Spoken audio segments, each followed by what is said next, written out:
My search for the perfect torque-free putter continues today. As you know, I've tested pretty much everything out on the market, but not this one. This is the antidote, the SB1 from Bettinardi. This putter is for you traditionalists, someone who likes a blade putter. Maybe you've been putting with an Answer style ping or maybe a Scotty Cameron, something like that. If you are a blade putter, you've been wanting to get into the torque-free revolution, but they look just too alien. This could be the solution for you. We're gonna test this putter out here on course, but first, let's take a closer look.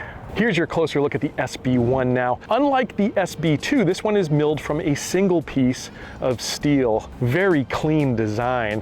One thing that I noticed looking down at this from the get-go is this alignment line. I think I would love to see that line continue from the back to this portion of the putter. This is more of a T-shaped alignment, but it doesn't connect. That would be nice to see, honestly. But apart from that, man, is that a good-looking putter. Just like with the SB2, the aesthetics carry over from the head cover, that honeycomb pattern. So really thoughtful design in terms of aesthetics here. The milling, really first class. You've got horizontal grooves cut here along the face, then you've got circular brushing as well. It is absolute perfection in the metal. Now, unlike the SB2, you can actually pick a ball up with this putter. The grip on the Antidote series, definitely not my favorite. It's more of a rubberized, kind of an old school grip. Most of the putter manufacturers are opting for a little thicker grip with a little softer touch. That would be my preference as well, but pretty standard for Bettinardi putters out there. On the shaft, you can see this one is made in the USA, so I do love that about the Bettinardi line. You're getting an American-made product, and man, is it a beautiful one. Of course, looks is one thing, performance is another. Time to put this one to the test. All right, when I've got any new putter in my hand, the first thing I like to do is just take a few putts from kind of a medium distance. This is like a 15-footer, pretty flat putt, maybe breaking a little left to right. Looking down at this one, yeah, it's just much more, again, traditional looking.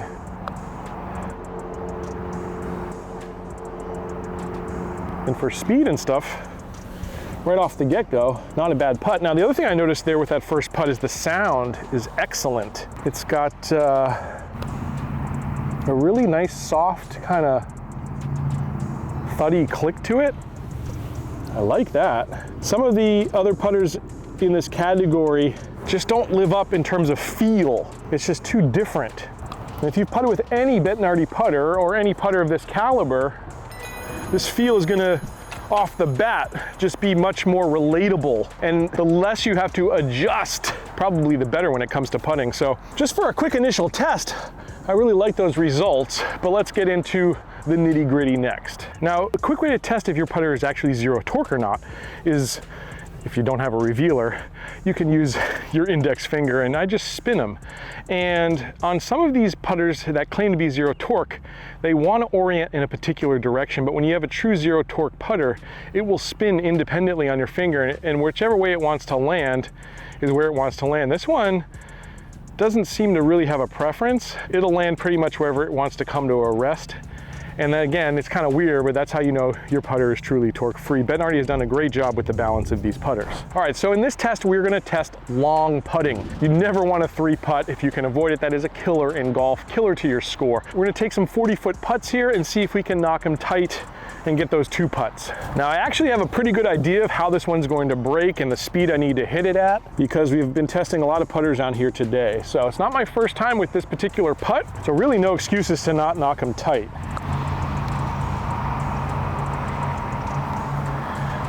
Like that one.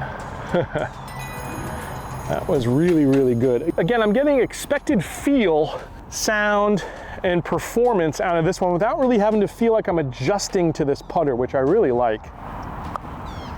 Now that one I actually hit off the toe a little bit. It was not a great strike, but boy, is that a good result. In fact, oh, I thought I was gonna drop there for a second. That's kind of a critical thing in putting, is if you don't hit center contact every single time, sometimes putters lose speed. That one didn't. That still got through it really nicely.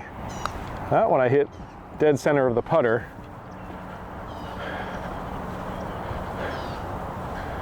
And that's really good in terms of performance. All of these are extremely makeable, especially those two are dead. We'll be doing here the short putt test soon, but let's get a quick early indication of this one. Yeah, it's gonna be nice, I think. So 3 for 3 on longer putts here to start with.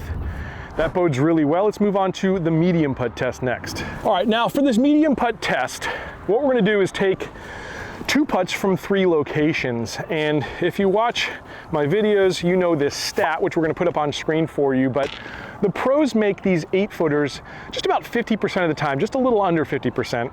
Amateurs make them more like 33% of the time. So there's a real big gap that I think these Zero Torque putters can help you close a little bit. And if you do, you're gonna drop your scores very likely 1 or 2 strokes per round on these putts. These are ones that we just need to make more of as amateurs. So I've got 3 different locations here. We'll take 2 putts and we'll see how this one does. This one's breaking a little right to left from me, downhill a bit. And that is dead center. This is not a putt I've taken here today, so this is all read in real time. Ooh, slipped in the side door there, love that. Now, we're already at the average for most amateurs at 2 out of 6 putts. That's the 33% we were looking for, so now we can only improve upon that. This one is now moving uphill just a touch, again, still right to left, but a little bit more uphill here. Got to hit it just a little firmer. Ooh, I like putters when they lip in. I hate them when they lip out. Not that that's the putter, of course. But in golf, I'd be lying if I said there wasn't some superstition involved. More than anything in putting, you have to feel confident with the tool in your hand. It makes such a difference. Now we're already at the pro average, by the way. We've got 3 putts in the hole, so now we can only improve upon that. This putt, pretty flat, maybe moving just a little left to right at the end. Did I hit it hard enough? I may not have. Just got to hit it a little firmer, that's the line. Again, 3 variables in golf: getting the line right, getting the speed right, which I didn't do there, and then keeping it on line. That's what the putter is helping me do. So that was right on line. Just got to get the speed right now. Ooh.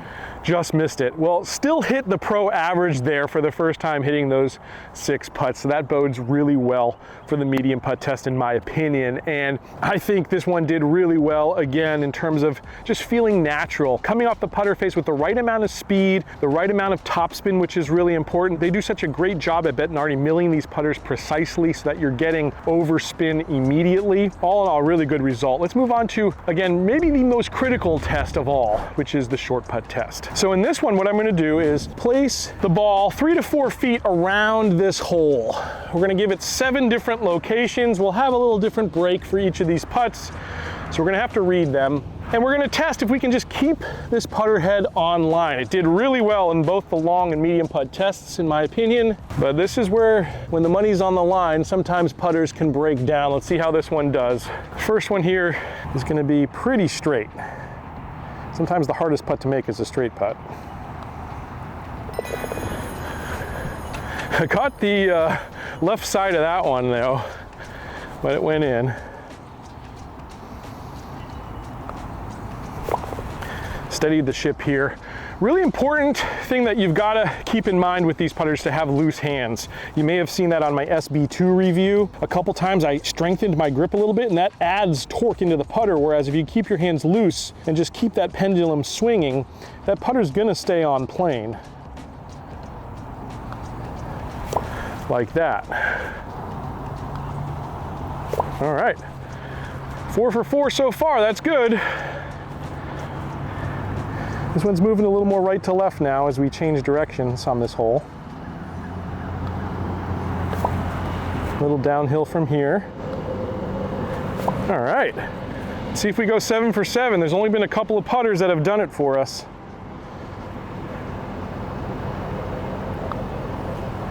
And we did it. So, obviously a great result here from the SB1 when it comes to short putt tests. Honestly, for me, this putter seems to have it all. You've got really good pace with the long putts. Again, something I didn't have to adjust to, something that didn't feel unnatural like some of these torque-free putters. Did very well from the medium putt tests, and it performed exceptionally here with the short putt tests. If you've been resistant to these torque-free putters, this is one I think you've really got to try, because again, with that more traditional blade shape to it, the fine quality of milling, that one-piece construction, the feel and sound this one has, I think it's going to be a winner for a lot of folks. Definitely give this one a shot. I hope you enjoyed this review. If you want to continue on the Zero Torque putting journey here, I've got a couple of other videos you're going to want to watch. And I can't wait to put this one up against some of my other favorites out there real soon. Catch you back here next time on another edition of Let's Play Through.